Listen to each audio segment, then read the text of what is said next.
Sí, aquí buenas tardes, Buenas por tardes. favor.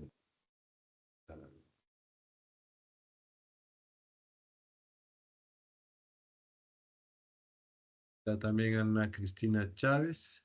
Presente, Arqui, mil disculpas. Ok. Y está también Lady Córdoba. Buenas tardes, Arqui presente. Está Lady. A mí el día de ayer, a ver, ya no hay nadie más, ¿no? Bueno, quiero antes de continuar con nuestra clase, em, conversar con ustedes algunos temas.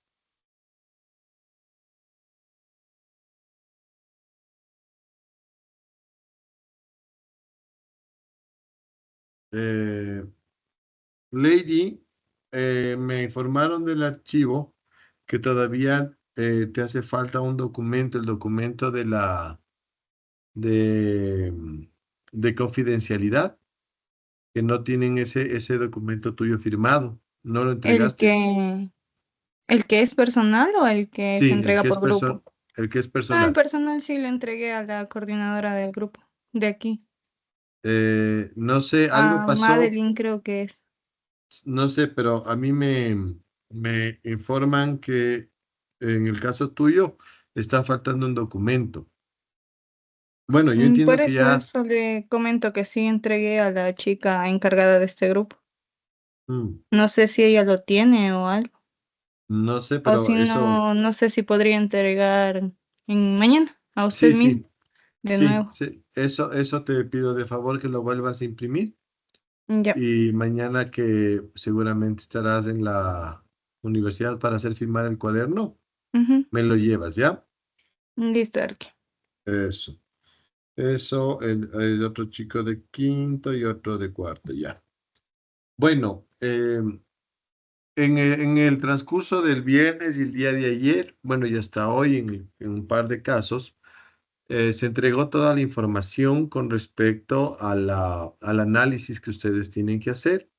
Entiendo que ya todos los grupos están trabajando, tanto los que tienen que hacer levantamiento como los que tienen que redibujar. Eh, en este momento, más o menos, bueno, en realidad tenemos un poco más de tiempo, tenemos hasta el mes de agosto.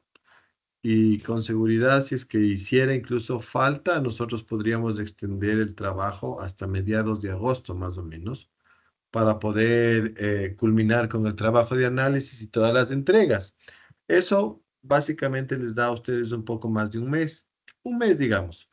De todas formas, lo que les voy a pedir es que no se confíen, porque si dejan este trabajo para el último, realmente van a meterse en y tomando en cuenta que les conozco a mis alumnos de tantos años de dar clases, lo que voy a hacer yo es proponer un cronograma. Desde mi punto de vista, ustedes deberían terminar los dibujos para finales de la próxima semana. Es decir, tipo viernes o jueves de la próxima semana, ustedes deberían ya tener redibujados los planos que van a utilizar en el análisis para hacer una revisión de esos planos. Y hay una aclaración porque hoy día un par de chicas del otro curso, por alguna razón, entendieron que los dibujos tienen que ser a mano. Y seguramente tiene que ver con el hecho de que yo les pida a ustedes sus trabajos a mano. Pero no, en el caso de la información que ustedes van a utilizar para el análisis, los planos tienen que estar hechos en CAD, en algún programa de CAD, y son dibujos simplificados. No vayan a redibujar los planos tal cual les entregaron, porque no se trata de generar un archivo exactamente igual en digital, sino más bien la idea es que los planos se vean, es decir, por ejemplo, de entrada los planos no tienen ni cotas ni ejes. No hay necesidad que pongan ni cotas, ni niveles, ni ejes, ni ninguna de esos tipos de simbología que normalmente los arquitectos utilizamos para los planos que producimos. Son planos y si les queda alguna duda de cómo deben verse los planos deben verse como los que están en el libro de Kenneth Frampton. Recuerden que yo les mostré unos planos en la presentación, en esa clase que les impartí con respecto a la metodología, pero también hay un archivo que ustedes pueden descargar de eh, en donde hay un escaneado del libro de la genealogía de la arquitectura moderna, y ahí, entre lo que esté escaneado, hay un ejemplo de un análisis que yo les había dicho que les puede servir de referencia. Entonces, yo creo que ustedes deberían ya someterse a revisión de los planos para finales de la próxima semana. Ustedes se organizan. Ustedes me dicen, arquitecto, ya tenemos los planos y queremos que nos revise cómo están dibujados. Pero el asunto es que tiene que ser solo un día, porque no los voy a revisar solo yo, sino que la idea sería que vaya todo el grupo y poder también coordinar con los tutores para que ellos revisen que el trabajo esté bien hecho, ¿no? Entonces, les voy a pedir a ustedes que tomen en cuenta esas fechas para la próxima semana, jueves, puede ser viernes, puede ser miércoles, hacemos una sesión de trabajo y revisamos en el archivo los planos. Ustedes llevan una impresión y dicen, estos son mis planos. Revisamos el proyecto y ahí les decimos, cambien esto, aumenta esto, les hace falta tal dibujo, lo que sea, para que ya comiencen a hacer sus propios análisis. ¿Qué deberían ustedes seleccionar? Ustedes deberían, entre los dibujos que se les entregó, que normalmente hay plantas, hay cortes, hay fachadas, pero de acuerdo al proyecto que les tocó, ustedes deberían un poco escoger cuáles son los planos más importantes o más interesantes para poder hacer el análisis. Yo la próxima semana ya definiré las fechas para realizar las visitas a las obras en las que se pueda, naturalmente, ¿no? Porque hay por ahí un par de obras que son en el extranjero, hay otras obras que están fuera de la ciudad de Quito, por ejemplo, hay edificios en Guayaquil, hay edificios en Riobamba, no sé si es que hay algún edificio que se haya hecho en otra ciudad, no de lo que recuerdo. Sé que los estudiantes que están trabajando en los levantamientos de la vivienda social, ellos sí ya han visitado las casas, han ido con los tutores, conocen, incluso están haciendo el levantamiento. En el caso de ellos, pues ya visitar no tiene mucho sentido porque ya lo han hecho, pero de las otras obras en las que se pueda, se va a tratar de visitar. Sé que el arquitecto Bonilla está organizando visitas para los edificios de la Politécnica y los edificios de la Concentración Deportiva. Sé que el arquitecto Villagómez está organizando la visita de los edificios de la Universidad Central. En mi caso, para los edificios de Marcelo Bravo y de Jaime Andrade y de Mauricio Moreno, pues tendremos también que hacer esa visita.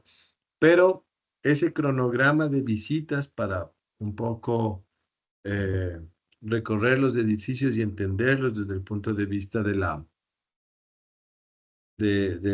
cuestión jerárquica espacial, habrá que programarlas. La próxima semana yo les daré las fechas posibles. También hay que vamos a hacer un ciclo de conferencias o de entrevistas con algunos de los autores.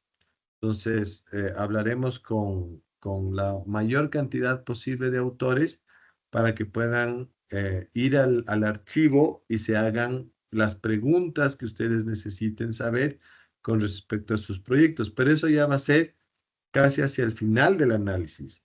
El trabajo de ustedes, prácticamente en lo que representa al análisis gráfico, debería estar hecho en los próximos 15 días, en las próximas 2 semanas, para que cuando hagamos la visita y cuando podamos hacer la entrevista con los expertos, se pueda hacer preguntas válidas, ¿no? O sea, que realmente les sirvan para poder entender y completar ese ejercicio analítico.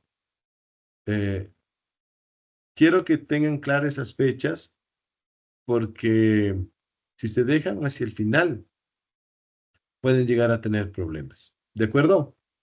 ¿Hay alguna pregunta con respecto al trabajo y esa cuestión? Ana, Cristina, ¿qué me dices? Arqui, yo tengo con mis compañeros el habitacional La Recoleta y fuimos la semana anterior y no nos, o sea, dicen de que viven solamente 2 personas y no nos dejaron, no nos quisieron dejar entrar y creo que Karen se acercó a hablar con el Arqui Camacho y con la arqueorquera y creo que dijo de que, no sé si la entendí mal, de que nos iban a cambiar y nos iban a dar otro grupo de casas o iban a mandar algún oficio para ver si nos dejaban entrar, porque igual me acerqué el lunes al archivo y el Arqui Villagómez me dijo de que no hay absolutamente nada que nos pueda ayudar. Sí, ayer me comunicaron del otro grupo justamente esta novedad. Yo mañana voy a hablar con el arquitecto Camacho y Orquera, pero en principio lo que me di cuenta es que no tomaron en cuenta que el proyecto tiene dos componentes. Uno, los multifamiliares, que son como los edificios, ¿no? Y después hay unas Sí, casas que están en la calle que conecta justamente con la Avenida Maldonado. Entonces, claro. si no se logra la información sobre los multifamiliares, posiblemente sí se tomen en cuenta las casas. En las casas sí hay gente viviendo e incluso hay algunos negocios funcionando. Pero eso lo vamos a resolver mañana. La carta, tanto para ustedes como para todos los otros grupos que requieren ese documento, se elabora hoy. Yo les estoy ya mandando el texto y el arquitecto Villagómez le está poniendo en formato. Y entonces seguramente el día de mañana ya vamos a tener el modelo de carta para que ustedes puedan llevar ese oficio. Eh, y veremos, o sea, en esta semana se resolverá ese problema, Ana Cristina. Ya, Arqui, gracias. Bueno, Dylan, ¿qué me cuentas? Arki igual con el mismo problema parecido. Yo estoy en el grupo del conjunto habitacional Simón Bolívar, que es más, es por la Foch, es técnicamente la Foch. Sí, Y el problema de ahí es que, bueno, primero en la casa bueno, que el Arki nos había dicho que es el primordial que teníamos que tener, no nos dejaron entrar. Y encontramos ya, uno más o menos parecido, y la cosa es que era un restaurante, y ese sí nos dejaron entrar, pero estaba totalmente todo modificado, entonces no sé qué tan viable sería eso, porque el otro que era, en cambio, era una discoteca, pero ese estaba ya como abandonado y peor, ese nos imaginamos que era más distorsionado. Y uno decía, perdón un ratito, decía que está en recuperación por el municipio, entonces no ya, nos daban razón de nada. Y de este que no nos dejaron entrar, dijeron que no nos iban a dejar entrar, o sea, por poco que nunca, porque que solo trabajan los dos y que vaya a pasar algo. Nos dijeron que está inventariada, entonces no sabemos cómo acceder a esos archivos que están inventariados, o eso ya, no supo verás, decir. ahí la ventaja es que me parece que el arquitecto Camacho tiene un documento del original de cuando el proyecto se lanzó. Y creo que ahí está una planta. Entonces, si ustedes logran levantar una, aunque sea que esté diferente, con un ejercicio de comparación con la información que tiene el arquitecto Camacho del proyecto Simón Bolívar, se puede armar el levantamiento. Y obviamente el resto serán fotografías. La ventaja del proyecto Simón Bolívar es que está bien documentado. Entonces, de esos incluso hay informaciones originales. Yo voy a hacer mis consultas porque como eso es en la calle Juan Rodríguez, ¿no es cierto?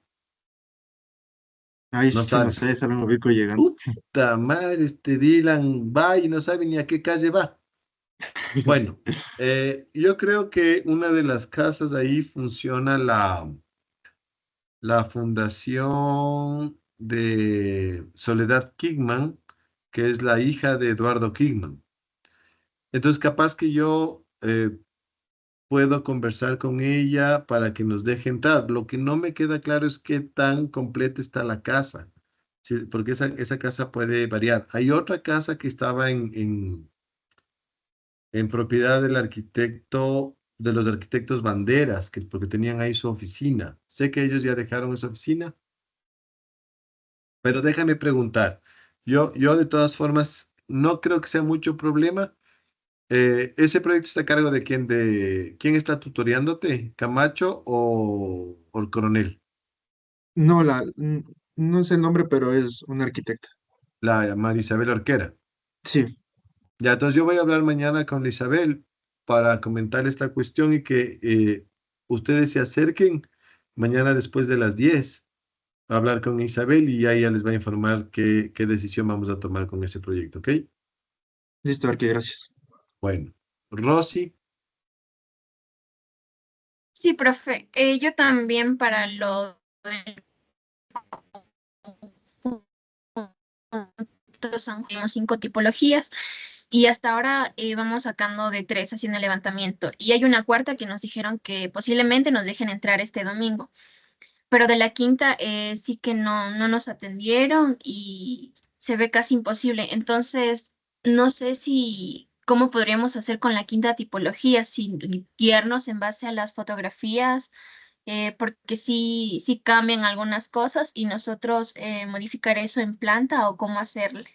vamos, intentamos hacer el ejercicio, o sea, intentamos hasta el final. A veces, y eso es lo interesante de estos ejercicios de investigación, la gente como que desconfía al principio. Pero conforme les vean a ustedes en el barrio, ven que ya tuvieron acceso a otras personas, les van a dejar. No hay lío, o sea, nosotros lo que tenemos es que ubicar que hay 5 tipologías en este caso y levantamos y hacemos el trabajo sobre las que logremos y dejamos claro en el estudio que hay una quinta tipología que aparece como desconocida porque la investigación es hasta donde permitió y hacemos lo que tú dices, ¿no? Hacemos una suerte de levantamiento hipotético de lo que creemos que es a partir de la información que tenemos. Y aclaramos eso en la investigación, que esa es una posibilidad. Y de lo otro sí presentamos el ejercicio como es. Mm, ya, profe. Para la próxima semana sería, ¿en las plantas se incluye lo que es fachadas y los cortes o solo las plantas así tal cual? Plantas, cortes y fachadas. Todo deberían tratar de presentar la mayor cantidad de dibujos posibles para yo poderles guiar con respecto a si los dibujos están bien. El mayor problema suele ser de expresión de dibujo. Y eso se corrige en la totalidad, ¿no? Para no hacer muchas correcciones, para que no pierdan mucho el tiempo, tampoco solo plantas y después otra vez el corte y después la fachada. Entonces, hacemos una sola revisión, ahí se mejora todo y se corrige de una vez. Entonces, traten de avanzar lo que más puedan hasta la próxima semana.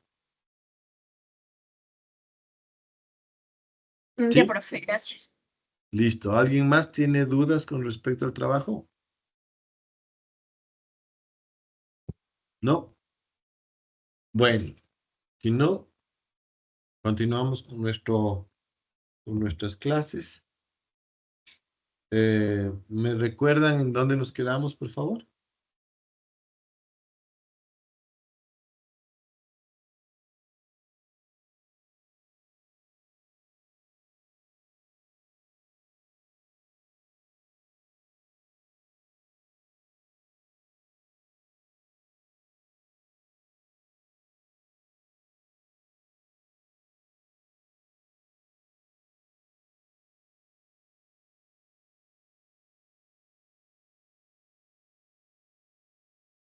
¿Qué dicen?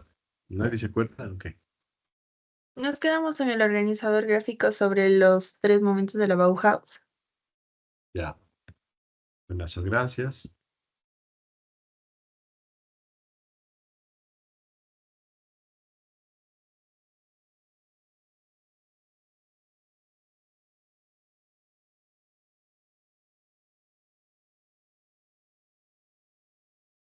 Nos quedamos aquí, ¿verdad? Sí, ya. Un poco regresando, no sé si logramos definir o describir todas las características de la Bauhaus. ¿Hablamos en este o solo lo presentamos así rápidamente? ¿Recuerdan? ¿Qué dices, Nicole? ¿Recuerdas o no? ¿Qué hicimos? Estábamos viendo uno por uno, pero fue una revisión rápida porque usted ya tenía que irse. Ya, buenas.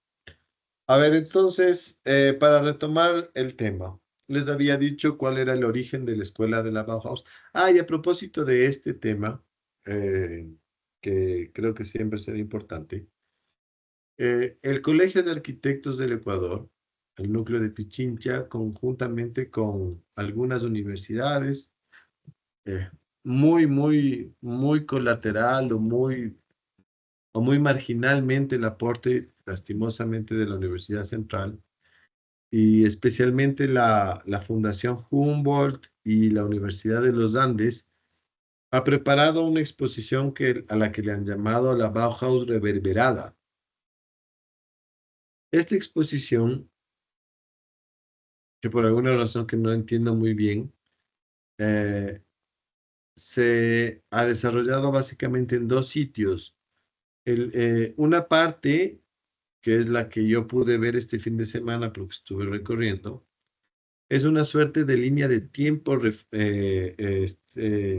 referencial y relacional, similar a la herramienta que desarrollamos con ustedes a principios del semestre, que hace referencia justamente a la historia de la Bauhaus y va haciendo ciertas conexiones con América Latina y con el Ecuador. Desde mi punto de vista, creo yo que muchas de esas relaciones están forzadas. Yo no me animaría. Lo que pasa es que también es muy subjetiva la historia y peor la historia de la arquitectura. Pero de todas formas, creo que es importante que ustedes visiten esas exposiciones, porque aparecen incluso cuando se hace referencia al Ecuador, muchos de estos autores que nosotros incluso los vamos a analizar, ¿no? Son motivo del análisis que ustedes están haciendo para la exposición Hallazgos. Como les digo, desde mi punto de vista personal, la exposición está un poco forzada y un poco sesgada hacia tratar de producir ciertos resultados que desde mi punto de vista no son ciertos. En todo caso, es un esfuerzo que han hecho estos investigadores colombianos, o en su mayoría colombianos, y creo que es importante que lo vean. Después, sé que hay una segunda parte de la exposición, esa sí no la he visto, pero es mucho más didáctica, mucho más entretenida, digamos, que una línea de tiempo, que está en el CAC, en el Centro de Arte Contemporáneo, que se ubica en el antiguo Hospital Militar en el sector de San Juan. ¿Sí? Eso está cerquita de la facultad. Desde mi punto de vista, yo creo que es importante para ustedes visitar esas exposiciones. Eh, Hacerlo con un ojo crítico, ¿no? Que es lo que tratamos de nosotros inculcar e incentivar en ustedes. Pero de todas formas, y siempre yo me pregunto, ¿qué tanto pasa en nuestra ciudad con respecto a exposiciones y a material preparado específicamente relacionado con el diseño y la arquitectura? Muy poquito, ¿no? Y entonces no creo que más allá de las críticas que podamos tener, yo estaría muy equivocado si les diría que no vayan. Creo que es importante que vayan. Creo que hay un trabajo importante, es un esfuerzo importante que han hecho todas estas personas para generar esta exposición y me parece que está bien que vayan. ¿Qué recomendación les hago? Les voy a hacer la misma recomendación que les hice a los chicos del otro curso, ¿no? Vayan en grupo, vayan después de haber recibido la clase que van a recibir hoy día y que es mejor, ¿no? Van a ir con un cierto conocimiento, con cierta idea, lean lo que dice, hay algunas informaciones que pueden ser importantes, incluso podrían servirles para el análisis que ustedes van a desarrollar, porque es arquitectura moderna finalmente. Y entonces, a mí me parece que es un muy buen ejercicio ir a anotar, tomar fotos, hacer apuntes, porque creo yo que van a encontrarse con información al menos novedosa. Y como les digo, en una ciudad en la que prácticamente con respecto a la arquitectura casi nunca pasa nada, no está mal, ¿no? Incluso para que luego comparen el tipo de material que se expone ahí y el tipo de material que ustedes van a producir, porque ustedes finalmente van a ser gestores, van a ser eh, productores para una exposición de arquitectura, para que vean cómo está, cómo se produce, cómo se muestra la información arquitectónica, ¿no? Entonces, yo les recomiendo muchísimo ir.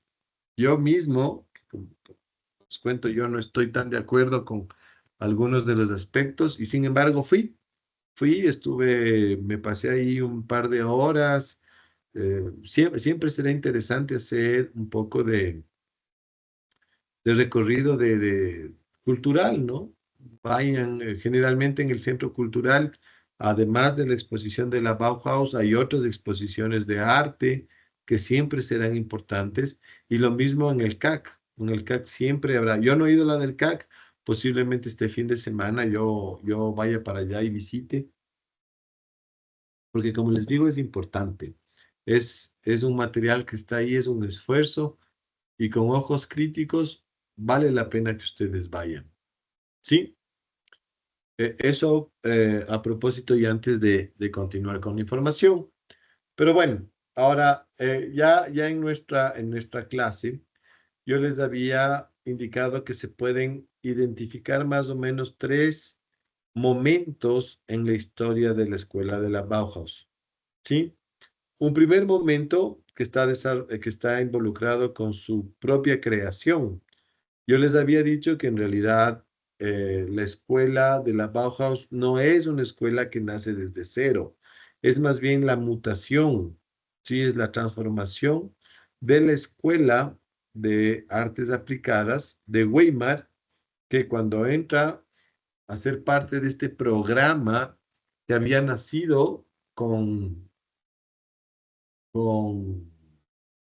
Gottfried Semper y Hermann Mutesius, que hacía referencia a esta transformación de la producción industrial alemana, la famosa Deutsche Wehrmacht, eh, que es un programa que nace a finales del siglo XIX, ¿no? En la última década del XIX.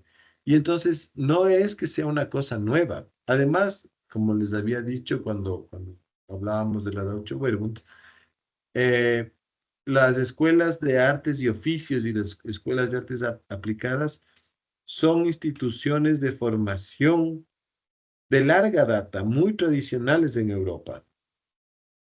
¿Sí? Y entonces no es que la Bauhaus, como algunos pueden creer, se crea desde cero. Tiene muchos antecedentes. Como les digo, el mismo antecedente de la Escuela de Artes y Oficios de manera general, pero también el hecho de que había escuelas de artes y oficios en toda Alemania y en buena parte de Europa. Y lo que pasaba es que había la Escuela de Artes y Oficios de Breslavia, que es una ciudad que hoy es parte de Polonia, en donde Peter Behrens había sido nombrado director. La misma escuela de Sajonia, que es la escuela en la que nombraron director a Walter Gropius, que es quien le convertiría en Bauhaus, estaba dirigida antes por un prestigioso arquitecto que era Henry van de Velde, un arquitecto de origen flamenco, ¿no? Belga, que estaba dirigiendo esa escuela previo a la llegada de Gropius. Entonces, no es que viene desde cero esto. Lo que sí es interesante es el hecho del cambio de enfoque y visión que le va a entregar Gropius, porque Gropius eh, en esta primera fase, lo que va es a establecer las bases para el funcionamiento de la escuela. Y entre esas, como pueden ustedes ver en esta lista de características de la escuela, lo primero que aparece es esta necesidad de separar las bellas artes de las artes aplicadas. Especialmente en la escuela de Weimar, porque la escuela de Weimar, ya les había comentado, es una escuela de una zona muy rica, muy aristocrática, muy clásica de Alemania, en donde generalmente las familias eh, formaban algunos de sus hijos. La escuela de Weimar no era una escuela de artes y oficios tradicional. Si bien habían artes y oficios junto con estos artes y oficios, estos oficios, digamos, también se enseñaban bellas artes. Y entonces era una escuela un poco difícil de manejar, porque las bellas artes siempre se consideraban parte de una formación universitaria. Gozaba de mucho más prestigio que una escuela de oficios. Y entonces, ¿qué es lo que se dio cuenta Walter Gropius?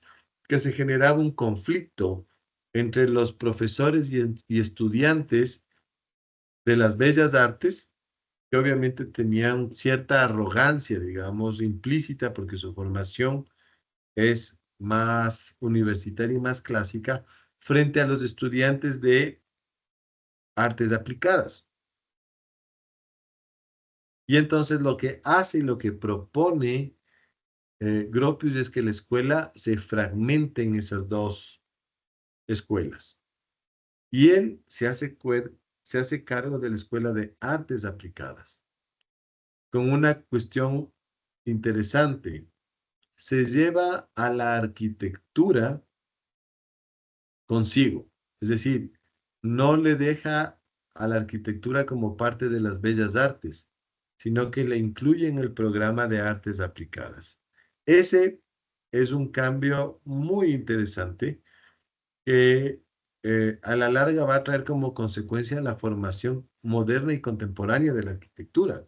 Y en eso sí podemos hablar de una influencia global de la escuela de la Bauhaus. El mismo nombre, ¿sí? Bauhaus. Es una suerte de juego de palabras en los que se unen la palabra construir y la palabra casa. ¿Sí? Es como construir una casa. Eso es Bauhaus, construir una casa.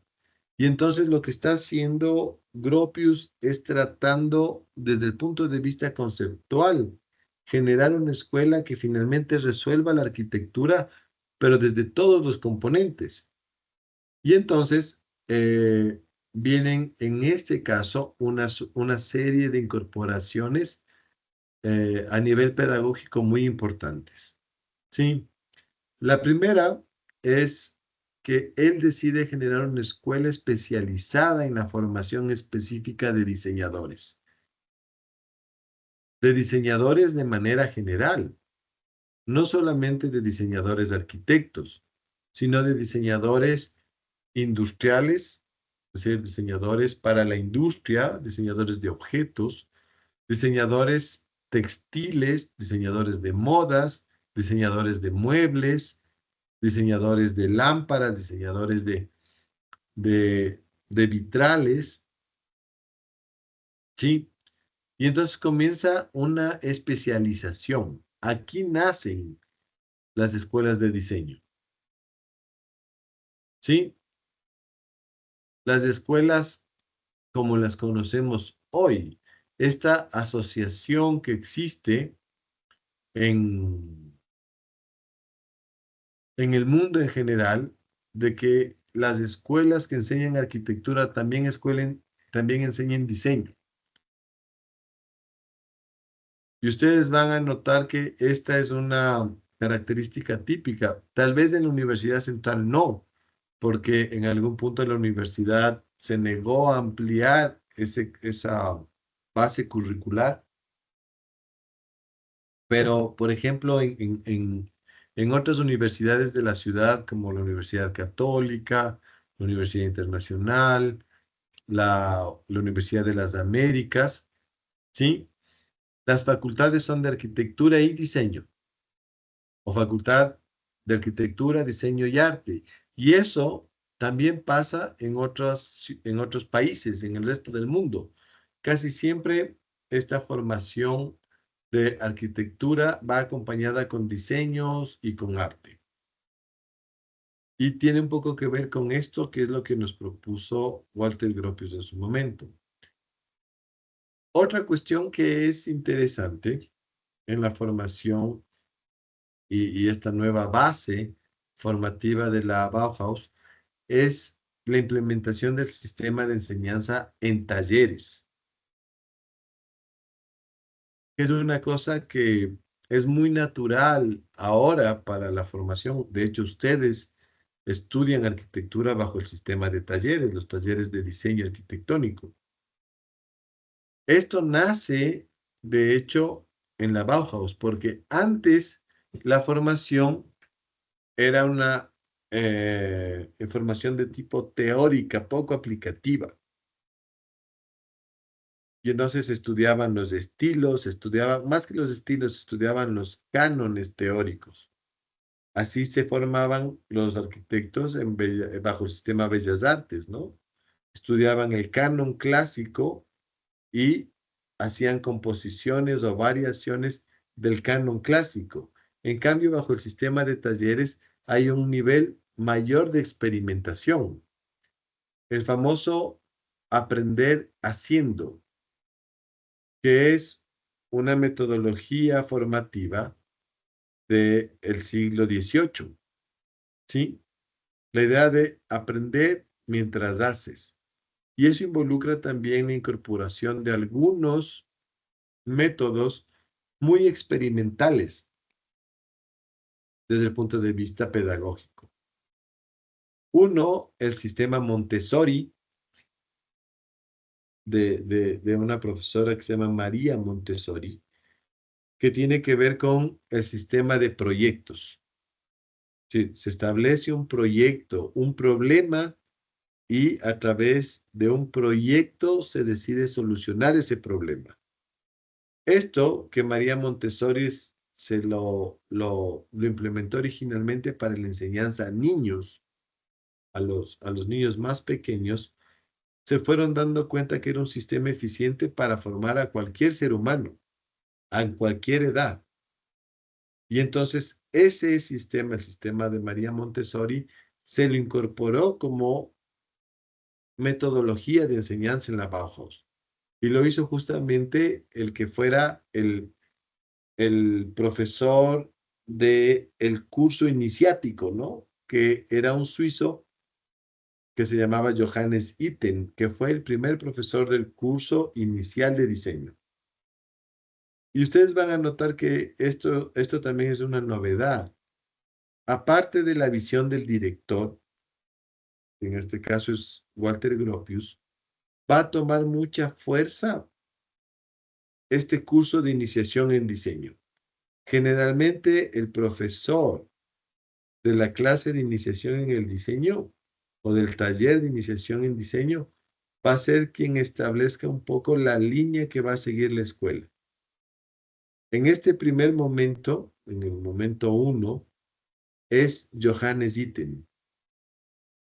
Ya vamos a hablar de quién es Itten, pero en todo caso es un profesor muy experimental y que, como les digo, implementa el sistema Montessori bajo la necesidad que había planteado Gropius de generar un sistema de talleres de enseñanza, de aprender haciendo.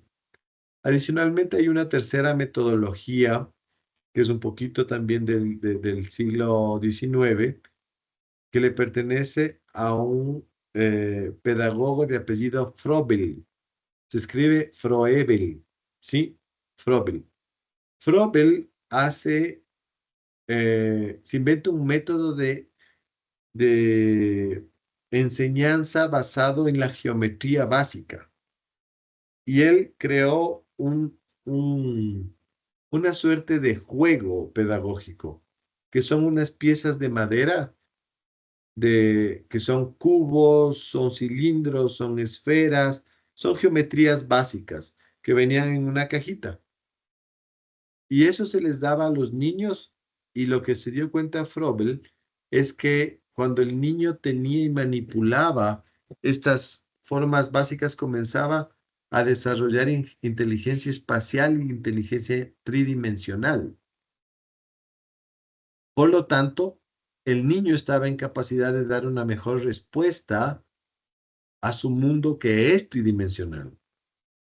Froebel se dio cuenta de que hay no solo inteligencia lógica, no solo inteligencia lingüística, sino que puede haber personas que tengan una inteligencia espacial, una inteligencia tridimensional, y que esa inteligencia se podía, como todas, alimentar y perfeccionar a través de las composiciones tridimensionales. Y este juego le permitía a las personas aprender y mejorar esas condiciones.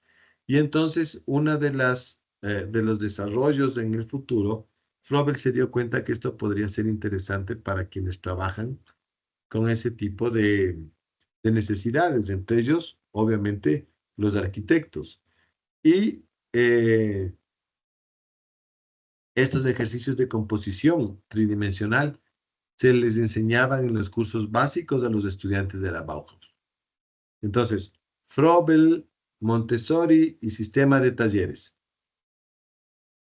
Totalmente experimental y vanguardista con respecto a metodologías de enseñanza. Fíjense, eso es muy interesante de la Bauhaus, ¿no? Además, una aceptación muy abierta de las influencias culturales externas.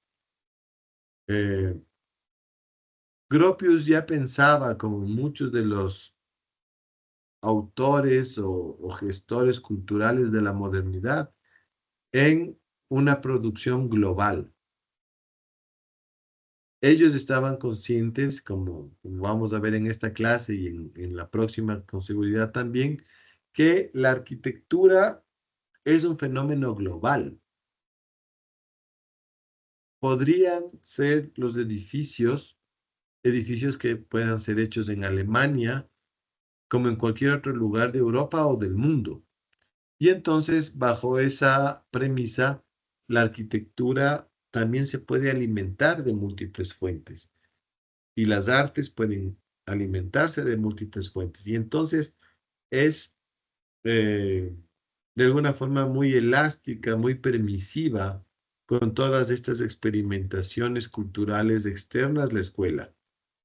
Y resultado de eso, como vamos a ver, el cuerpo docente, el cuerpo de profesores de la Bauhaus a lo largo de su historia va a ser muy, muy rico y amplio, ¿sí? Van a tener profesores de múltiples nacionalidades y sobre todo es interesante que en la Bauhaus terminaron enseñando algunos de los arquitectos y artistas más importantes de la primera mitad del siglo XX. Invitados, naturalmente, ya sea por el mismo Walter Gropius, que pertenecía a una élite cultural. De hecho, Walter Gropius se casó con la viuda de Gustav Mahler, que es uno de los más importantes compositores del siglo XIX y del siglo XX. Se llamaba Mala Mahler, la esposa de Gropius, ¿no? Entonces, él pertenecía a una élite cultural. la misma amistad que él tenía con Peter Behrens, ¿no? Quien era su pupilo, eh, y muchos de los arquitectos y amigos que llegó a ser durante su primera época en el taller de Behrens, le permitía tener acceso a gente muy interesante en Europa y que él invitaba para que sean profesores de la Bauhaus. Una característica de esta primera época es que Walter Gropius estableció a la arquitectura como la gran arte, ¿no? Como la madre de todas las artes, y por lo tanto es en la arquitectura bajo un esquema totalizante que todos los diseños comienzan a surgir. Es decir, cuando nosotros vemos los talleres de metal en la Bauhaus, son talleres que buscan producir cosas para la arquitectura. Cuando vemos el laboratorio o el taller de diseño textil, es con la idea de satisfacer las necesidades de la arquitectura. La arquitectura prima, es la más importante de todas las actividades, y todas las actividades están pensadas en tratar de solucionar temas de arquitectura. Finalmente, una característica importante que hay que nombrar es que la escuela trató siempre de eliminar cualquier forma de distinción de clases. Una de las cosas con las que luchó muchísimo Walter Gropius es que tener una escuela totalmente inclusiva y amplia. Y entonces, a pesar de que estamos en una época, a principios del siglo, que es profundamente conflictiva con respecto a los temas sociales como el racismo, la xenofobia, la homofobia, el machismo, es decir, estamos en una sociedad profundamente machista a principios de siglo, y sin embargo, Walter Gropius no solamente que aceptó, sino que luchó, por ejemplo, para que las mujeres estén en igualdad de condiciones que los hombres, a tal punto que es de las primeras escuelas de diseño en el mundo que incorporó no solo a mujeres como profesoras, sino exalumnas, ¿sí? Alumnas de la Bauhaus, las que destacaban, obviamente, se quedaban ya como profesoras, ¿no? Y entonces, eso era importante, también era interesante la posición con respecto a eliminar cualquier diferencia. Era una escuela bastante más horizontal, en donde las jerarquías de alguna forma desaparecían, eran los profesores muy cercanos a sus estudiantes, eh, qué sé yo, no había ninguna, ningún espíritu segregador, sino más bien lo contrario, era una escuela muy inclusiva que incorporaba incluso muchas formas de pensamiento y hasta de ideología, ¿sí? Una escuela muy amplia, muy democrática, que obviamente esto hay que decirlo porque es la base. Todo este primer periodo entre 1919 y 1922 es el periodo que sienta las bases para la escuela del futuro. Un segundo periodo, que comienza en 1922, eh, tiene que ver con el cambio del profesor del taller inicial, el taller de diseño inicial. Lo que pasó es que Johannes Itten, que era un tipo muy místico, ¿no? Un tipo un poco especial desde el punto de vista del pensamiento y sobre todo de su propia construcción espiritual. Itten había viajado durante muchos años por Oriente, especialmente por la India, por la China, por el Japón, y había de alguna forma, se había reconstruido a sí mismo y se había reconstruido bajo un esquema muy espiritual. Y entonces eso le comenzó a traer ciertos problemas porque era un tipo muy estricto, ¿no? Muy creyente de su propia construcción espiritual y trataba de involucrar a sus estudiantes en estas creencias, en estas visiones del mundo, eh, y eso comenzó a traerle muchos problemas a Walter Gropius. También entró en conflicto con algunos de los profesores que eran cercanos a Gropius, especialmente Theo van Desburg, un arquitecto y, y escultor y artista holandés que era muy programático, ¿no? Muy centrado desde el punto de vista de la ciencia. Este Theo van Desburg era muy crítico con respecto al trabajo que les hacía hacer a los estudiantes ítem, y a la final se generó un conflicto que terminó en el despido de ítem y la incorporación de otro artista de origen húngaro esta vez, que se llama Laszlo Moholy-Nagy, como profesor del taller inicial. Y entonces Moholy-Nagy, que estaba mucho más cercano de las vanguardias soviéticas, comenzó a hacer una transformación en la escuela. Y entonces, fíjense ustedes, la primera característica, ¿no? Hay un radicalismo social, es decir, hay un giro de la escuela hacia los componentes más sociales, porque obviamente Moholy-Nagy era socialista, igual que Walter Gropius, ¿no? Y comienza a haber una mucha mayor influencia del racionalismo formal y el constructivismo ruso. ¿Sí? Es una arquitectura y un arte mucho más objetivo, mucho más racional, mucho más científico. ¿Sí? La escuela mismo gira hacia el objetivismo, que es una tendencia de la que vamos a hablar en la próxima clase. Y este objetivismo está directamente relacionado con la producción industrial. Es decir, la escuela deja el arte espiritual en el que creía ítem para adoptar más bien un arte productivista, con miras a que los objetos que se diseñan se produzcan en esta industria. De alguna forma está mucho más alineado con las ideas de que Gropius había aprendido del mismo Peter Behrens, ¿no? Y el laboratorio, el taller de diseño de la AEG.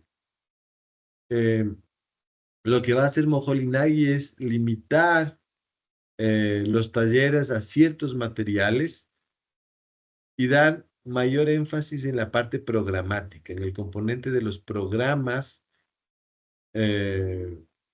utilitarios, ¿no? Una cuestión más funcionalista. Una cosa que pasó en este segundo periodo es que por razones económicas y por razones político-ideológicas, la escuela se termina trasladando de Weimar a otra ciudad que se llama Dessau. ¿Sí? En Dessau, Walter Gropius diseña la sede de la Bauhaus, que es posiblemente uno de los edificios más icónicos de la arquitectura moderna, ya lo vamos a ver. Y bueno, después de un tiempo y de haberse establecido la escuela en Dessau, finalmente Walter Gropius renuncia a la dirección de la escuela en el año 1928. De alguna forma porque ya estaba cansado, ¿no? Imagínense, pasó prácticamente 9 años dirigiendo la escuela. Eso tenía un costo muy fuerte a nivel profesional, porque dirigir una escuela de alguna forma también te saca del campo profesional. Y Walter Gropius era un excelente arquitecto, más allá de la obra que sí tuvo obra arquitectónica, pero obviamente la escuela la absorbía muchísimo. Y obviamente también había ciertos conflictos que ya se habían generado al interior de la escuela que llevan a que Walter Gropius renuncie. Y aquí acaba este periodo en 1928 y comienza la tercera fase de la escuela, que va a ser además su fase final. En este tercer periodo que se va a desarrollar en Dessau, ¿sí? Casi todo. Hacia el final, en 1932, ya por una orden del gobierno nacional socialista de Hitler, la escuela se ve obligada a trasladarse a Berlín y finalmente se cierra, ¿no?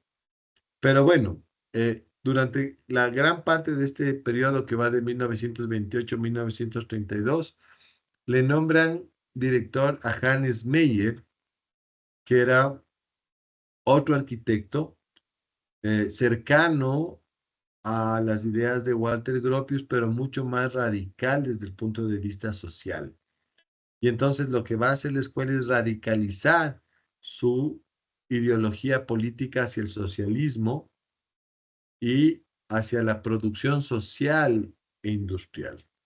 Y entonces casi que la escuela primero se limita a, a 4 talleres. El taller de construcción y arquitectura, que era el más importante y que estaba concentrado básicamente en una arquitectura social, muy involucrada, por ejemplo, en los problemas de vivienda, en los problemas de normativa, en los problemas de eficiencia, de iluminación, de acústica, de confort térmico.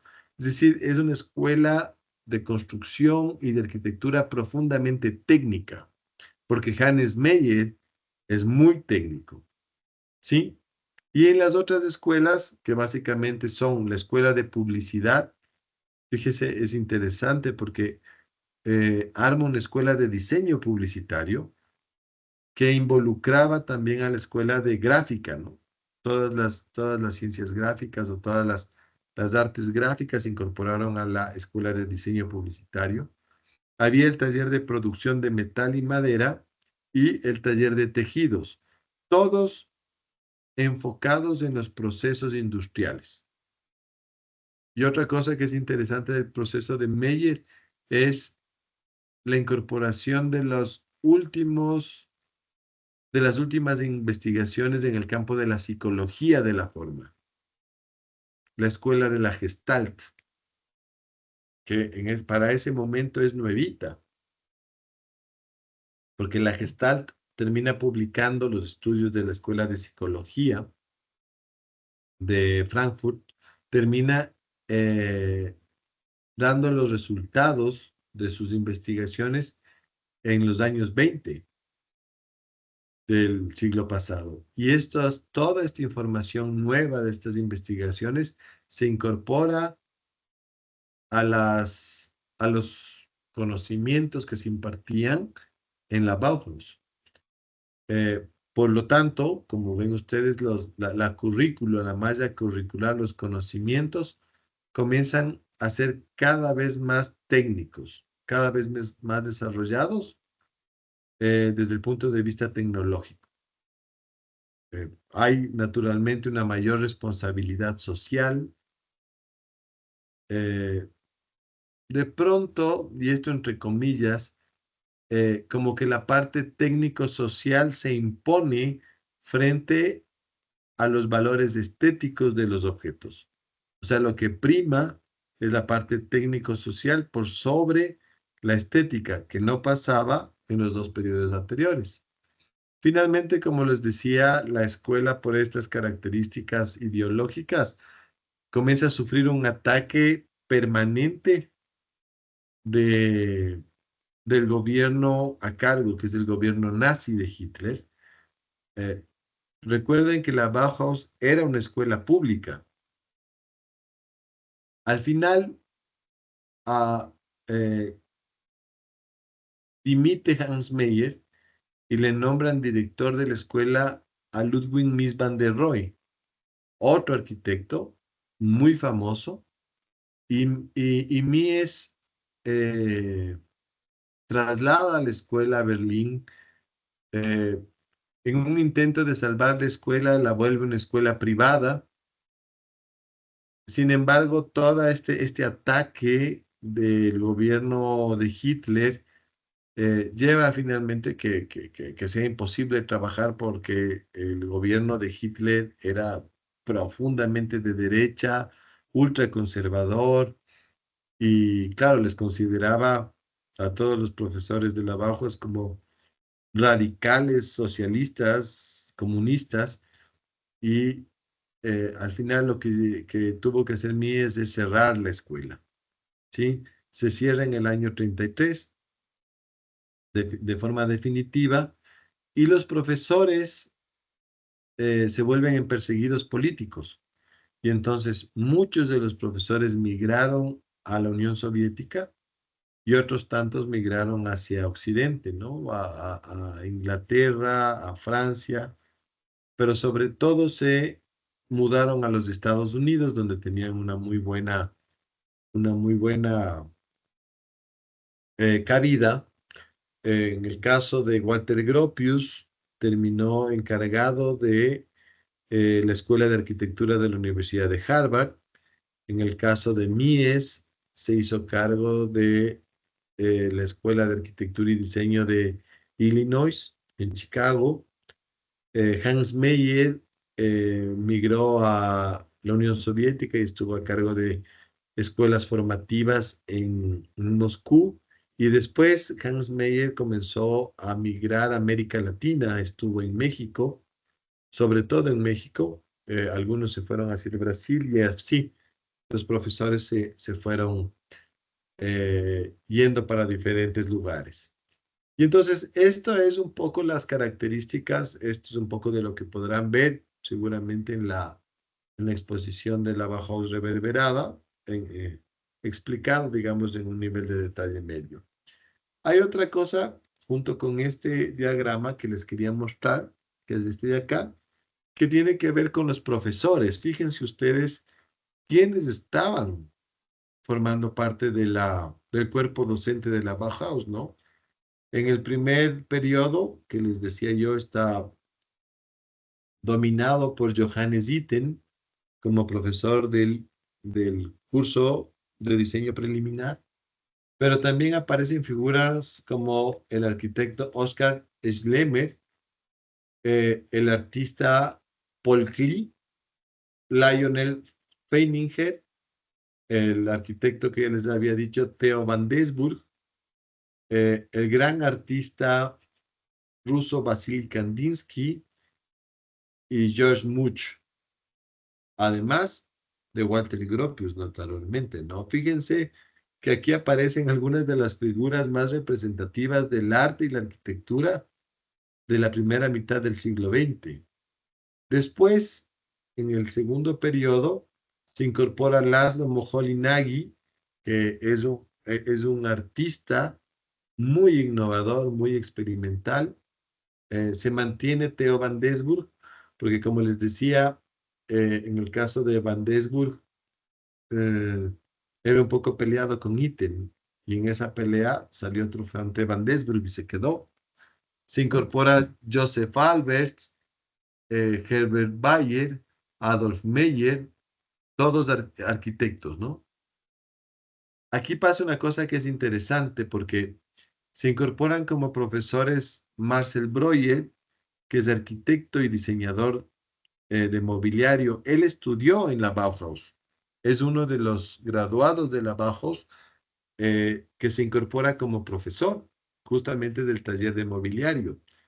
A la larga, Marcel Breuer va a llegar a ser uno de los arquitectos más importantes de la modernidad también. Pero fíjense, se incorporan también dos profesoras exalumnas de la escuela, Gunther Stadler-Stolz y Marianne Brandt. Dos alumnas, pero fantásticas, ¿no? De una sensibilidad y de un talento increíble. De hecho, en el caso de Marianne Brandt, que es totalmente determinante, no se podría entender la Bauhaus sin el trabajo de Marianne Brandt. Y ya vamos a ver por qué. Y obviamente se incorpora Hannes Meyer, el arquitecto objetivista, que era muy cercano a Walter Gropius. tan cercano que él va a ser el director inmediatamente después de la renuncia de Gropius, ¿no? Y que en el tercer periodo, como pueden ustedes ver, prácticamente dominado por arquitectos, ¿no? Porque está Hans Meyer, está Whitwer, que era el socio de Meyer. Meyer y Whitwer trabajaron y diseñaron y produjeron arquitectura juntos durante prácticamente toda su vida. La incorporación de Ludwig Hilbersheimer, arquitecto también. Está Alka Rudert, está el arquitecto Mart Stam, que es un arquitecto de origen holandés. Y obviamente Mies van der Rohe, que va a ser el último director, el que va a estar encargado de cerrar la escuela.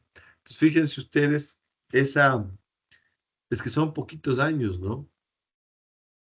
Son menos de 20 años los que existió la escuela de la Bauhaus. Y fue una escuela muy poderosa, muy influyente, y buena parte de la influencia se debe justamente a esto que están viendo ustedes en pantalla. La, la, la presencia de todas estas figuras del arte, la cultura y la arquitectura mundial, ¿no? De la arquitectura moderna. Bueno, espérenme un segundo, chicos.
Mil disculpas. Entonces, chicos, les decía, hacía la reflexión con respecto al peso que llegó a tener la escuela y de alguna forma esa es justo la razón por la que pasan cosas como las que se están discutiendo ahora, ¿no? Es innegable que la Bauhaus es la escuela más influyente en cuanto a arquitectura y diseño en el siglo XX. Nosotros mismos, en parte, somos consecuencia de esa formación. Les demostraba, ¿no? O temas tan que hoy en nuestra profesión están tan normalizados como los talleres, son efectivamente invención de la escuela de la Bauhaus. Antes de eso no pasaba, porque el taller como sistema formativo es el que normalmente estaba relacionado con el Renacimiento, ¿no? Los talleres de los grandes maestros que tenían aprendices. Ese sistema se retoma de una forma ya mucho más científica y metodológicamente mejor armado, o sea, menos accidental o menos dependiente solamente del gran maestro, digamos. Y se establece como un esquema formativo adecuado para nuestra profesión. Y eso es lo que tenemos hoy. El mejor sistema para aprender arquitectura es definitivamente el sistema de talleres, por eso sigue vigente. Y esto es una cuestión que nace en la escuela de la Bauhaus. Entonces, sí, es importante lo que la escuela generó. Las figuras que estuvieron involucradas, las que ustedes pueden ver, y no están todos, ¿no? Naturalmente hay otras figuras. Y obviamente también la producción, que es a lo que yo quiero entrar en este momento.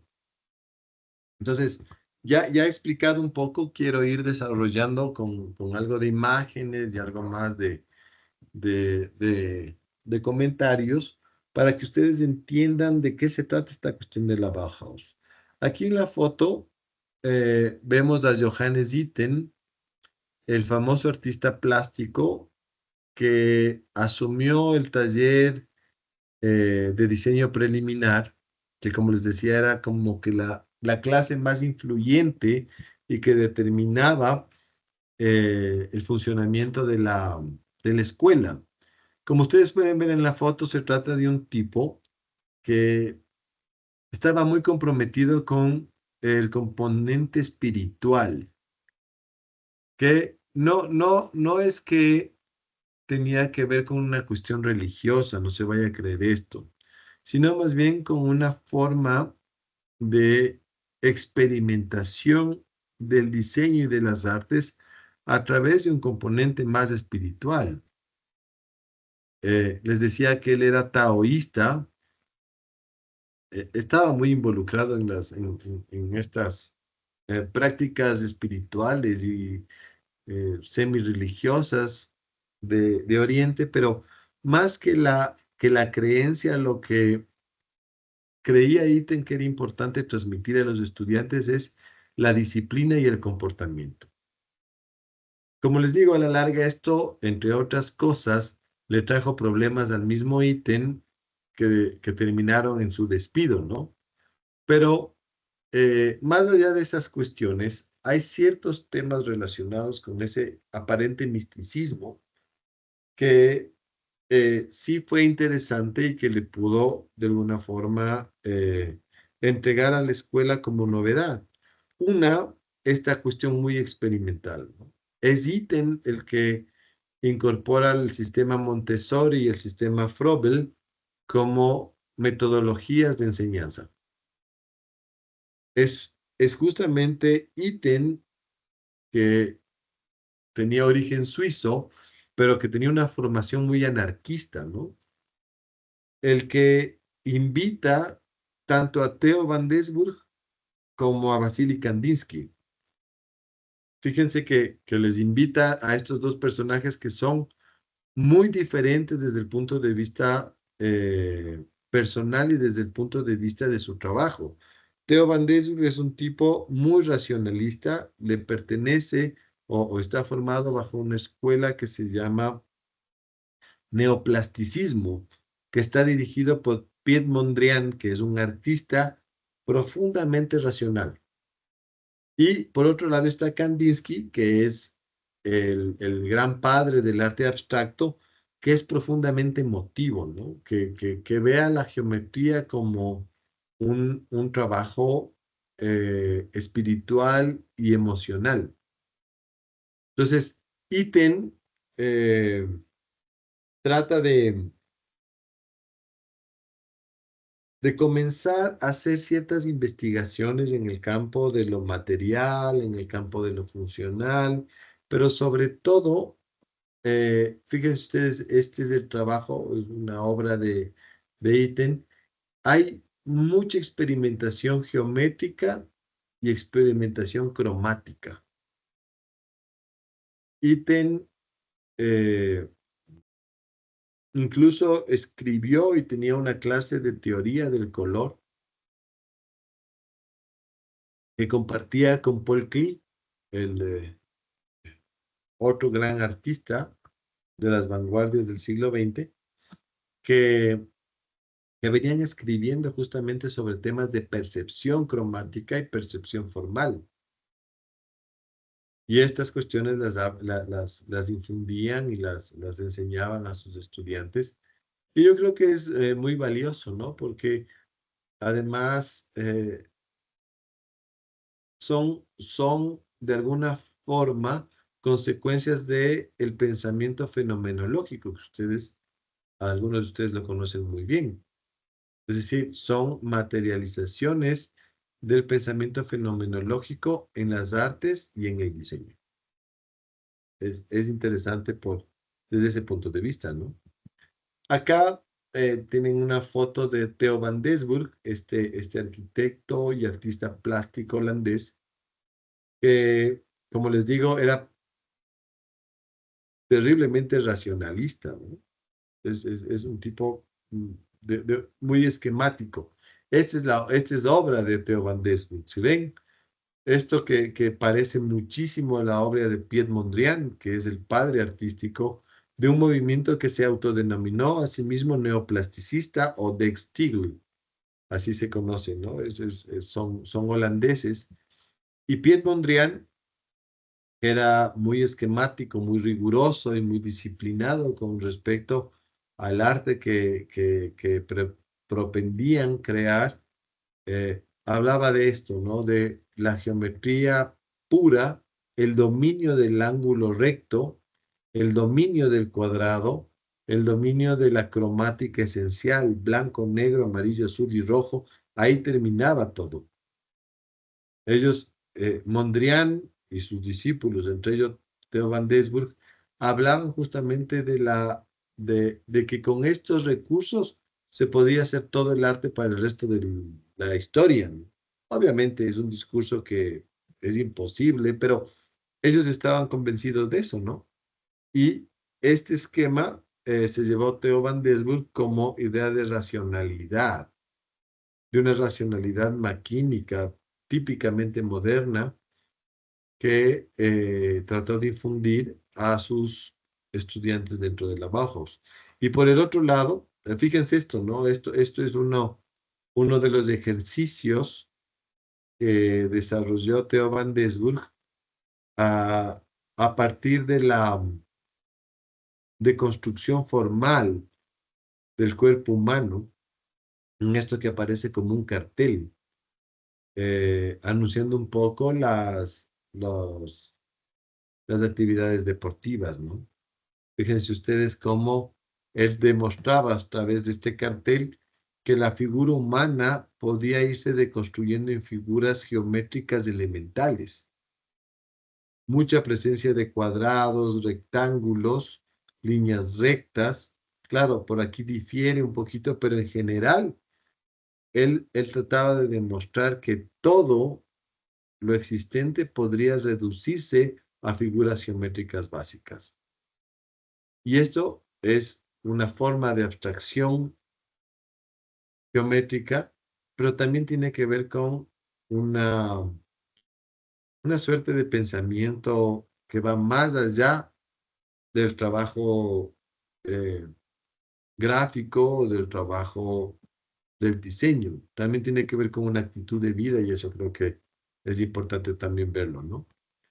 El otro gran profesor de este periodo es Vasily Kandinsky, que seguramente algunos de ustedes habrán escuchado, porque hasta donde yo recuerdo, eh, en la clase de diseño básico que ustedes tienen, se le estudia a Kandinsky y su gran obra, ¿no? La obra Punto, Línea y Plano, en donde establece ciertas características elementales de los elementos formales básicos del diseño y del arte, el punto, la línea y el plano. Y entonces, si ustedes leyeron a Kandinsky, se recordarán que él tiene una descripción muy emocional y muy sensorial de los elementos básicos de la forma. Y eso es una cosa que él trató de transmitir siempre en su obra, ¿no? Esto que es el arte abstracto, son composiciones que tratan de anexar la geometría más elemental con ciertos valores sensoriales espirituales, ¿no? Ese es básicamente el arte abstracto de Kandinsky, que eh, eh, a la final tuvo muchísima influencia en el arte de la primera mitad del siglo XX. Este de acá es Laszlo Moholy-Nagy, el profesor que reemplazó a Itten en el curso introductorio, que como les decía, se trata de un artista húngaro que estuvo mucho más cercano al arte experimental soviético, porque Hungría sí que estuvo bajo el dominio de la República Soviética, ¿no? Fue un país que si bien no formó parte de la Unión Soviética, eran parte de los aliados y del famoso eje socialista de la Europa del Este, ¿no? Y entonces Moholy Nagy, que fíjense ustedes, tiene este tipo de trabajo, ¿no? Un trabajo que ya tiene un acercamiento a la espacialidad, una geometría un arte que comienza a experimentar muchísimo con sobre todo con el manejo de una forma de expresión muy cientifista, que es la axonometría, ¿sí?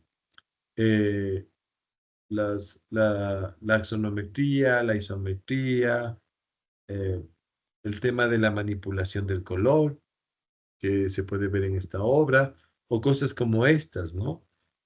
Collages. Él experimentó muchísimo con la fotografía, con el video, con esos medios que para este momento son muy de vanguardia, ¿no? Obras muy vanguardistas. Entonces, hay experimentación de pintura, diseño gráfico, arquitecturas, fotografía, en piezas de collage. Esas son obras típicas de Moholy Nagy. Otro profesor que fue muy famoso y que estuvo colaborando con la Bauhaus durante el poco tiempo que se estableció en Alemania es justamente Lissitzky, un artista y arquitecto soviético que llegó a Alemania como embajador, como agregado cultural de la Unión Soviética y que mientras estuvo en esas labores colaboró justamente con la escuela, eh, con estas cosas, ¿no? Con el diseño gráfico, con el diseño tipográfico, con algunos de los carteles y de las estéticas más típicas de la Bauhaus, este que es su proyecto para la tribuna de Lenin, que no me va a detener mucho porque lo vamos a hablar también, que vamos a hablar específicamente de este autor en la próxima clase. Aquí vemos algunos de los trabajos que hizo Lissitzky para las exposiciones anuales, en este caso la exposición de la obra de Kandinsky, que incluía el diseño de la tipografía, ¿no? El diseño de la letra, como ustedes pueden ver en la parte de abajo, ¿no? Entonces es bien interesante ese trabajo.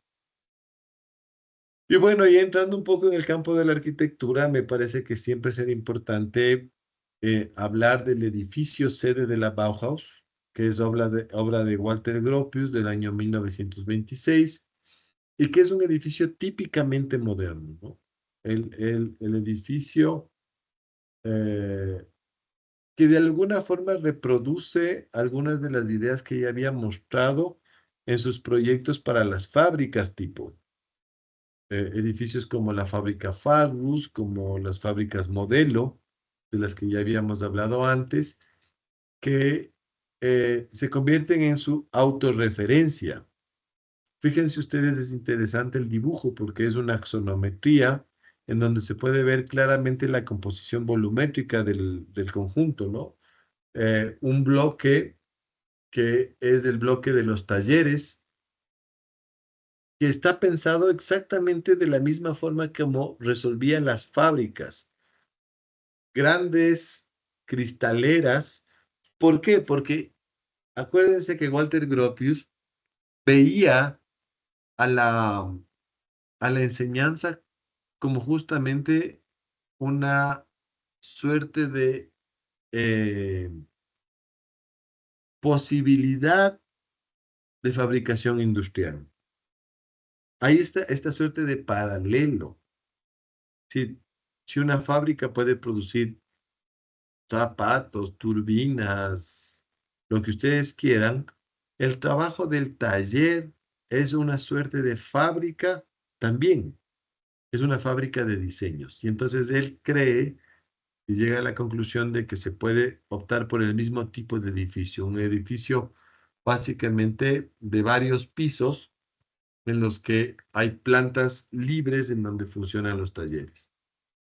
En esta zona 2 está básicamente el auditorio, el gran auditorio. En este bloque de aquí están las viviendas para estudiantes. Sí, porque tenía también una zona de residencia. Este bloque 4, que además es interesante porque funciona como un edificio puente, que es una suerte de experimentación formal en la arquitectura, en donde funciona toda la zona administrativa, y en el bloque grande que aparece aquí a la derecha con el número 5 está las aulas, ¿sí? Toda la zona donde se imparten las clases teóricas. Ese es el gran edificio de la Bauhaus. Junto con eso hay otra sección que ya le vamos a ver, es el de las viviendas de los profesores, pero que tiene otra estética y otra resolución. Y este es el edificio, ¿no? Fíjense ustedes que ya estamos hablando de una arquitectura absolutamente de la modernidad, ¿sí? Esta suerte de grandes bloques, eh, paralelepípedos, ausentes de cualquier forma de decoración neoclásica, sí organizados dentro de las composiciones clásicas, pero con un lenguaje completamente nuevo. Eh, Este de aquí es el bloque de la residencia, de las viviendas, donde podemos ver la presencia de este gran volumen blanco y los balcones, ¿no? Que, como elementos de salida y de contacto con el exterior. Acá está el bloque de talleres, que tiene todos estos muros de cristal que permiten una invasión de la luz. Esta idea que lo veíamos siempre en las fábricas, ¿no? La luz natural como elemento de iluminación al interior de los espacios. Acá otra vista de este bloque de talleres, que de pronto es el que siempre se convierte en esa imagen icónica del edificio de la Bauhaus, en donde se pueden notar los grandes muros de vidrio, ¿sí? Pero también esta composición de volúmenes abstractos, cúbicos o paralelepípedos al menos, la utilización de las tecnologías de construcción más innovadoras para el momento, ¿no? Acero, vidrio, hormigón, eh, estas experimentaciones con las losas, el volado en la parte de los balcones, eh, el uso de los colores más puros, ¿no? El blanco, el negro, el gris, y como elementos de color, los colores primarios, como se puede ver aquí, esta puerta roja. En el interior también hay el rojo, el amarillo, el azul, que se incorporan como colores típicos, ¿no? Muy, muy abstracto, muy limpio, muy purista. Esto que ustedes ven acá son las casas de los profesores. Esta me parece que es la casa del director, justamente, en donde podemos ver de alguna forma esta intencionalidad de Gropius de generar una arquitectura residencial eh, asociada con estas ideas de arquitectura productivista, ¿no? Otra vez, los volúmenes muy limpios, los grandes. Fíjense que no hay diferencias en cuanto a la utilización de los recursos materiales y recursos compositivos. No importa si es un edificio para aulas, un edificio para talleres, un edificio para fábricas o una vivienda. Los recursos son exactamente los mismos. Losas de hormigón, estructuras de acero, vidrio. El lenguaje es exactamente el mismo, porque estamos hablando de una arquitectura totalitaria. Es una arquitectura que se está renovando con respecto a, sobre todo, los cánones estéticos del pasado, ¿no? Una respuesta mucho más limpia y mucho más asociada a a los sistemas de producción industrial. Se trata justamente de arquitecturas que son hechas con mucha optimización de recursos materiales, pero también de recursos energéticos. Entonces, hay temas de experimentación de confort lumínico, de confort térmico al interior, de medidas y dimensiones básicas. Hay un estudio normativo muy intenso tratando de buscar soluciones universales. Este es otro de los profesores que les decía, Marcel Breuer, que finalmente terminó siendo también, era un ex alumno al que le debemos algunos de los diseños más interesantes de mobiliario, ¿no? Como la famosa Silvia Basili, que es la que aparece aquí arriba, que son muebles pensados para ser fabricados de forma masiva por la industria. Y entonces utiliza estos tubos de acero cromado, que es un material que se volvió muy utilizado en el mobiliario de la arquitectura moderna. Lo utilizó Breuer, como lo utilizó Mies, como lo utilizará en el futuro Alvar Aalto o Le Corbusier o algunos de los famosos autores. La verdad es que los muebles estaban pensados para ser muy populares, ¿no? Es un poco irónico que no haya llegado a hacer eso, porque si a la final la patente de estos diseños la compró Herman Miller o fábricas como Knoll o Vitra, y si uno se quiere comprar una silla de estas, tiene que pagar $5,000. Son, son muebles muy caros, pero cuando se diseñaban, o al menos el espíritu de diseño es que sean muebles de acceso público, ¿no? Para que todo el mundo la tenga. Es una lástima que no sea así, especialmente la obra de Breuer. Acá está Hans Meyer, el penúltimo director de la escuela, un arquitecto que estuvo muy involucrado con la producción de vivienda social, ¿sí? Y que llevó todo su trabajo hacia ese lado. El caso de Marianne Brandt, que ya les había comunicado, esta muy talentosa eh, diseñadora a la que le debemos obras como estas, ¿no? Los productos más icónicos del diseño industrial. A ella le debemos lo que se conoce como el estilo Bauhaus.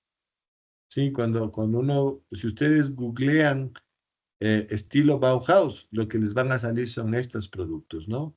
Las lámparas, las teteras, algunos de los cubiertos, objetos. Es que lo que es interesante es que Marianne Brandt se hizo justamente cargo del taller de producción en metal y madera, ¿sí? Y ella diseñaba una serie de objetos pensados justamente en la producción industrial, algunos de los objetos más lindos, ¿no? De mejor calidad. Como les digo, es notable la influencia que tuvo ella, porque no podríamos entender a la escuela de la Bauhaus sin la obra de Marian Brandt. El caso de Gunther Stadler Stolz, o Gunther Stolz, como normalmente se le conoce, que es una diseñadora de tejidos, ¿no?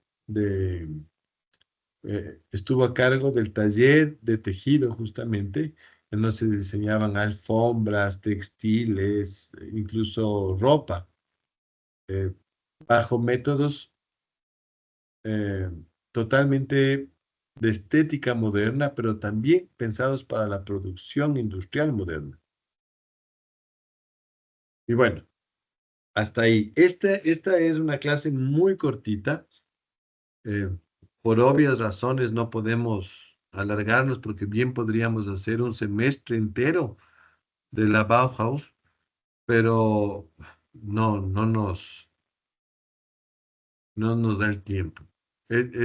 Creo yo, de alguna forma un resumen para, para explicarles a ustedes la importancia de la escuela y la influencia que tiene sobre todo sobre la formación arquitectónica de manera general, porque ya vamos a ver, todo está relacionado, ¿no? La Bauhaus es consecuencia de lo que vimos antes con la Deutsche Werkbund, pero también es consecuencia de otros movimientos que surgieron en paralelo, como el movimiento que se denomina la nueva objetividad, del que vamos a hablar en la próxima clase.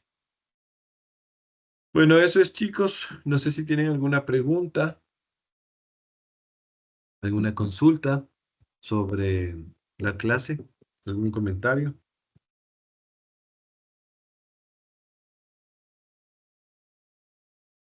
Arqui, sí, yo tengo una pregunta. Claro.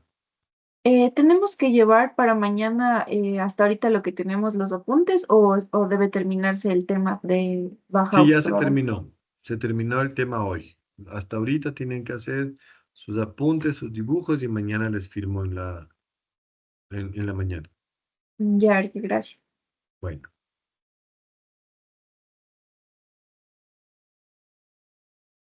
¿alguien más?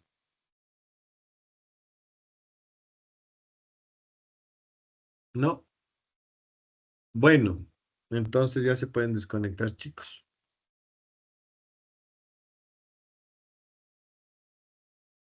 Gracias, Arki. De nada. Hasta luego, Arki. Hasta luego.